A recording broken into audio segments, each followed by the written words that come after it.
got? Definite, we reppin' it.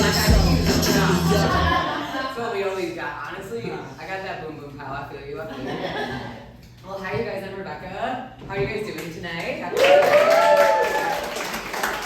Today we're talking a lot about braving the rain. This is Chicago. We brave a lot worse than rain. Also snow. Those are the two things. And humidity. Crazy. You can get them all in one day sometimes. I had to bike here because Ubers were so expensive, so I was like, well, I'm going to bike in the rain. And that's Chicago for you. Do you know that Ubers were surging? I'm like, ready for Uber drivers? It could have been a very profitable day. It was me on the divvy, the one that everybody hates. I don't like driving. Do we have people here that like driving cars? Clap it up if you enjoy driving cars. You be proud of that. Now, can we get some woos if you hate driving and you're terrified of it?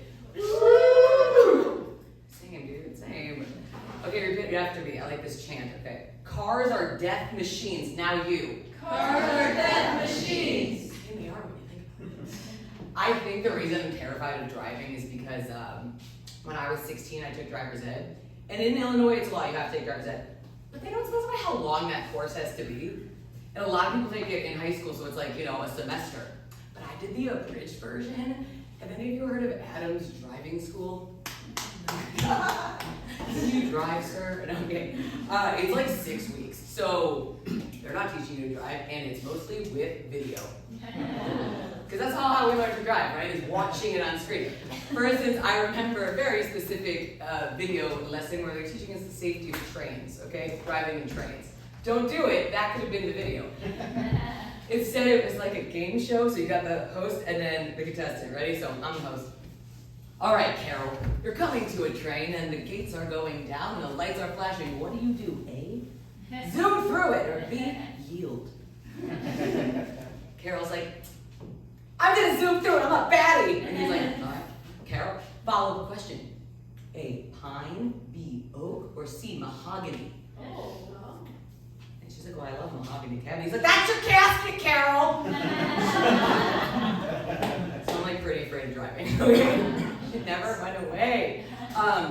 This is an improv show. I don't have any pockets, so I have to do it like that. But I wanted to give you guys a choose your own adventure, because stand-up comedy is great and you can have a different flow to it. So can we do that? I'll give you 2 options of names of jokes and you tell me which one you like, okay? Yes. All right.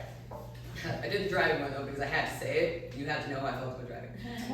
Okay, would you rather, I don't know the vibe, so sex stuff in this category. Would you rather identical twin or depressed audiobook? Okay, so let's do a clapping thing. So, identical twin. Depressed audiobook.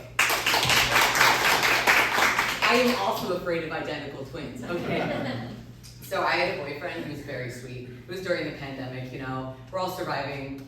He was great, but he got really depressed. As they do, it was the pandemic, am I right? And he didn't want to have sex anymore.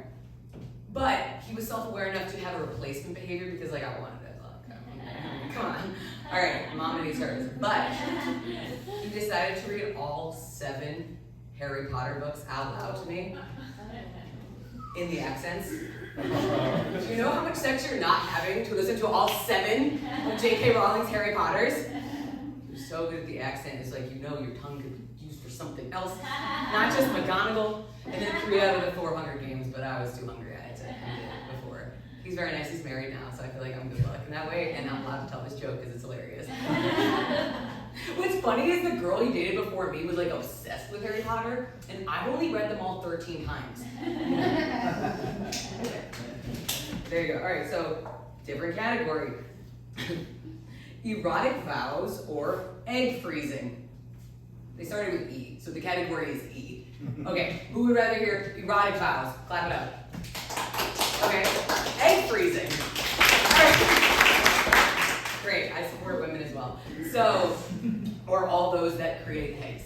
And I am one of those people. I have to freeze my eggs, you guys. The stand-up thing is happening. I'm not saying I'm making any money. I also run a non-for-profit. It's not profitable. Okay? So I just shut it down, you know what I'm saying? And I was 32 and I did it, and I got out 30 eggs. I know. It was actually only 29, but I always add one just like easy. Yeah, no, I hated it. Has anyone froze their eggs in here? Has anyone been pregnant in here? You know what? Everyone clap for her right now. I'm gonna tell you, I was only pre-pregnant and it was too much for me. Those 2 weeks, worst of my life. 9 months, oh my God.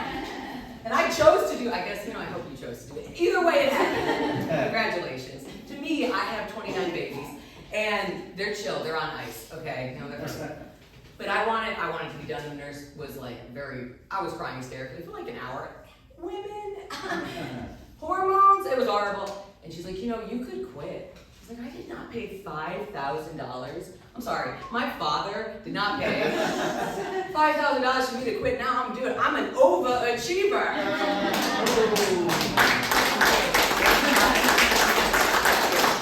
That's an over joke. All right, I'm gonna end with something about my dad, but thanks for playing that game. That was fun. That was improv. Thank you. Yeah. All right. I have a great dad. I really do. He's great, but he does relatedly want grandchildren. Okay, so he was my chief investor in the egg project, as I said. But instead of grandchildren, since me and my sister are, she's an accountant, very stable, very financially stable, and boring. And then there's me, so neither of us having kids right now. He's been collecting stuffed alpacas. Oh, right, that's what a 72-year-old man does. If you're wondering, what's a stuffed alpaca? It's like a plush toy made out of alpaca fur. Alpacas are sheep llamas, okay? No animal is harmed in the process. He just really wants it to be fuzzy because he thinks it's for babies. It's not for babies. It has little glasses and some have hats. Some even have canes. And my mom doesn't like when I tell this joke because she's like, they're gonna rob us. Do you guys want to rob my dad's alpaca gang? You want to drive? Just go, oh, they're so cute though. But it got better. So that was my joke, was like, oh mom, don't worry if I talk about you guys on stage, you're not going to rob dad and his alpacas, okay? Because who would do that? The company sent out an email, my dad has 50 of these alpacas he really wants grandbabies. And they were like, the alpacas have been recalled. Oh. Because they're not for babies and then I can pop out and the child could, choke on it. My dad's not doing that though. Here's the thing. The email said, this is so funny because it's true. You could get a full refund for all the alpacas if you cut off their heads. Oh my God. And take a photo and send it to the company. And they recommend using scissors or knives. And I'm like, are you kidding me? We're getting a guillotine. We're alpacitating them.